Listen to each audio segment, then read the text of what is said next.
death. All right, let's talk about some Double Dragon 2. All right, so my thoughts on Double Dragon 2. Yeah, this is like, be careful. Oh no. Oh no, AJ's message came too late. He said, be careful when you enter the door. Aw, Oh too far, no. too late. Oh no. Well, we'll know for next time. I won't be soon forgetting this humiliation. Ah. Anyway, so so Double Dragon 2: The Revenge. Yeah, definitely a major improvement over the first one, especially Yeah. if you're talking about the NES version, because you could actually play alongside your friend instead of it being like, taking turns until someone dies, so one person just keep watching. Yeah, I can absolutely see why more people talk about this game compared to the first one, because the first one, it laid the groundwork and it had that rudimentary two-player mode, but this is where it really, shined. Because I'm assuming the arcade version always lets you be able to do two-player action, but you can see right in the top left there's simultaneous two-player head-to-head action, and that simultaneous is what makes it so important. I think, this is my opinion, like, beat 'em up games can be played by yourself or with friends, but I think they really shine when you play them with a friend. And I especially love the ones where, you can either do co-op, or the ones like the Battletoads game where there's three of them, or even a Scott Pilgrim game where you got like four characters at once. It's just fun. But beat 'em up games are fun when you have more people to work with, honestly. So the fact that they managed to get for the sequel, the NES sequel, two people at the same time, great. The button, the combos seem more robust. You have a button when you're going one. Your A, if you're using the NES controller, your A button will always be hitting to the right, and your B button will always be hitting to the left. So It took me a little bit to figure that out. same. I was like, whoa, one's a back kick. Like, wait, now this button is doing back kicks, and then I figured, oh, I get it. It's just based on your direction. So once you figure that out, it's actually pretty intuitive. I think I actually liked it. The button combinations, I like that they have these special moves where you can do some real damage if you learn how to do it, which definitely much more like the first game, rewards you for learning. In this case, you are being rewarded for learning the techniques that you gain from just playing the game. Very likely, a lot of people probably discovered these combos by mashing buttons really fast, and it's like, whoa, how did I suddenly hit with a knee? How did I suddenly do this? How did I suddenly do that? Then they just keep playing with the buttons they figured out, and now, it's common knowledge. But I like the idea that when this game originally came out, kids were probably just button mashing until they could figure out how to do these moves themselves. But that's what I like about it. This game, again, much like the first one, rewards learning. You get a little further each time you make an attempt because you learn more about the enemies you're up against. Like most NES games, there's a lot of cheap deaths that can happen when you're just not prepared, like we were at that last door. We never got that far, so we had no idea what would lie beyond the door. We got we fell in that pit hard. But that's just the way it is. It's a really fun game, very much deserving of its legacy. What are your thoughts?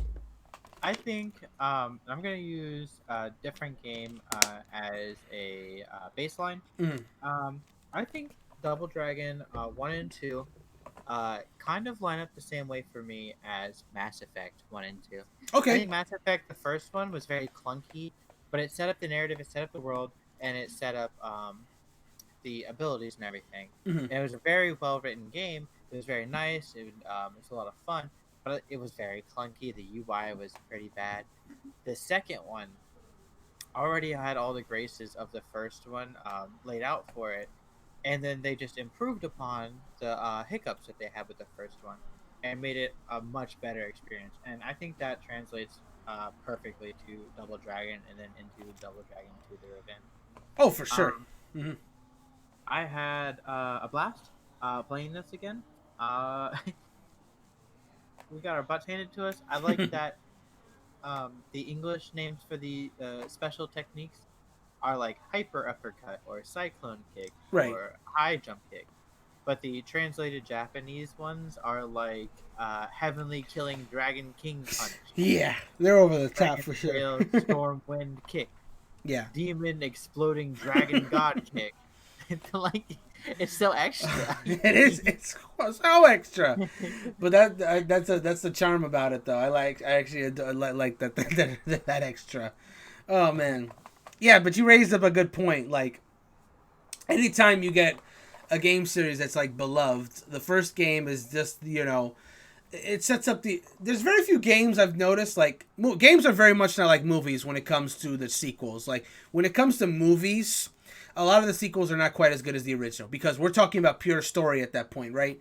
So like, unless a movie was like planned to have sequels, like a trilogy, like your Star Wars or whatever, they're usually not as good because it's more they're usually reactive instead of proactive because oh wow this movie did well, let's make a sequel even though we expressed everything we wanted to do with the first movie, But game sequels are different because they can take what they learned from the first game and use it to improve the gameplay. Even if the story's not as good, which oftentimes is true, even if the story's not as good, the gameplay will always be an improvement because they're just learning from what came before. It's like, okay, this was work. How do we make this better? What didn't work? How do we fix that and, get rid of it?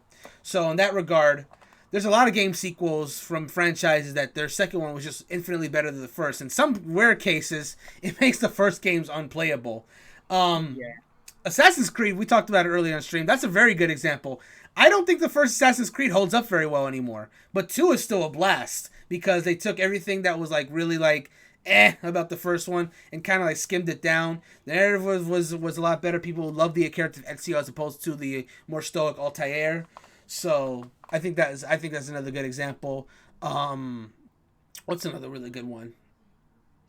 I'm trying to think of like another really good sequel that just like improved. Oh, Halo's another good example. Halo 2 is like, it's been a while since I did story kill, so I can't speak on that. But the gameplay of Halo 2 is like way better than the first one. So yeah, that's just goes to show. With each new sequel, you would hope, and this definitely isn't true for every series, but usually the further in you go, the better it gets. Usually, I think because you were talking about like the difference between game sequels and movie sequels. I think the difference is knowing that you're going to have a sequel. Exactly. That's what I was definitely saying earlier. Like with like trilogies, if you know that you're gonna do sequels, then it's usually fine. Like for Star Wars, for example, people love The Empire Strikes Back more than A New Hope because that was planned for that way. But go on, continue what you're saying. And this might be just because I've been watching the Lord of the Rings films again, but looking back at them, the first movie is wonderful. It sets up everything wonderfully. It gets everything going, moving, and then there's enough excitement in it to make the movie bearable. Right. But for me, that's all it is, and for most people, that's all it is. Very few people I meet will ever say that Fellowship of the Ring is their favorite out of the three. But then you get into the second film, which watching the extended version is 4 hours long, and it's a lot of the traveling, the walking that the first one is. So it continues that idea of like, hey, this is a long journey, but it also like introduces more characters and more world building, and shows a lot more action in it as well rather, and helps engage the viewer. Yep, agreed. Definitely agree, and yeah, it's going back to bringing that back down to Double Dragon. It's crazy how well they did that with the second game. Like they took the base ingredients of the first one. The only thing they didn't bring up was the versus mode, but while I appreciate it being there in the first place, it's like a little bonus extra that I didn't even know about. I can't say I miss it that much. Like Double Dragon is fundamentally a beat 'em up game, and so by trimming the fat of that, they were able to add in a one-player mode if you want to play by yourself, 2 different 2-player modes, one where you have friendly fire, one where you do not, and 3 different quote difficulty modes, even though the latter 2 not quite that different than normal. But like AJ said, apparently there's the final boss is in Supreme Master mode, so I guess that's the one you want to do if you want to see the true ending. So as far as whether or not I think this game holds up, yeah, dude. Honestly, this is more of a more pure beat 'em up than the first one, just because it's a lot of my notes from the first one will translate here. It's not a impossible game. It's difficult, and again, you have to suspend points to make it easier for yourself. You don't have to redo the whole game to do your progress, so that's fair. Yeah, you learn and you'll get further each time you do an attempt. Even if you play it as it was originally made and don't use suspend points and just come back, you'll find that as long as you stay with it, you'll get further than you did before with each attempt, just because you learn more about the levels and you learn more about the enemies and you learn more about yourself as a character as you go forward. But there's a lot of games out today. I can understand where if you're just trying to get the game off your backlog, that's a-okay. Every level your health restores. Make a suspend point there or right directly before that. And then if you lose too many lives or you just die altogether, reload that suspend point and do it better next time. And you'll be able to complete the game. And, if you like beat 'em ups or you're trying to get into beat 'em ups, Double Dragon 2 is pretty damn good. I definitely recommend it. I want to try other ones in the series now, honestly, because, again, 2 is the one everyone talks about, so I assume this is more or less the peak of the originals. But I'd still like to try some of the other ones and see how they hold up. So, with any luck, maybe they'll bring them to the NES service as well. Thoughts on Double Dragon 2? I think it was wonderful. I loved it. I think as far as does it hold up, I think if we're going to say that the first one holds up, then this one obviously is going to hold up. Sure. Similar reasons as the first one, like you said, with the suspend points, learning everything. I do like now that there is more variation in the sprites, like we had. Yes. That's something I didn't mention. Yeah, the sprite work was way better in this game. Way better. We had the green and purple ninjas, which I assume are the same ones that doubled up on you in the first one, but now they're more agile. Yeah, you might be right about that. Yeah. So it's cool to see them, if that is them, make a return and to be upgraded like that, because they were really cool in this one. If that's the case, they don't seem to die, eh? They were rough. I mean, they were rough in the other one too. You had to knock them down like 4 times. So. Sure. But they definitely learned some new techniques with their more shinobi jutsu, like their disappearing techniques and their backflips. They definitely were a lot tougher. But assuming again the first ones. But yeah. Speaking of which, some of the little animations were kind of goofy. Like I know I was joking around and calling them Minecraft Steve, but the ones with like light blue pants, they were doing like cartwheels into battle, but they were holding knives. Like that's a little bit goofy. Yeah, it is. If you're cartwheeling the battle with a knife, like that's I don't know about that one. but it's fine. It works, I guess. It's cool. It's enough. It's exciting. Yeah. A lot of fun. I definitely recommend it as well. For sure. Now, I think the most exciting thing is that there are other beat 'em ups in this application, and I think you were saying that you want to check out the other Double Dragons, but like.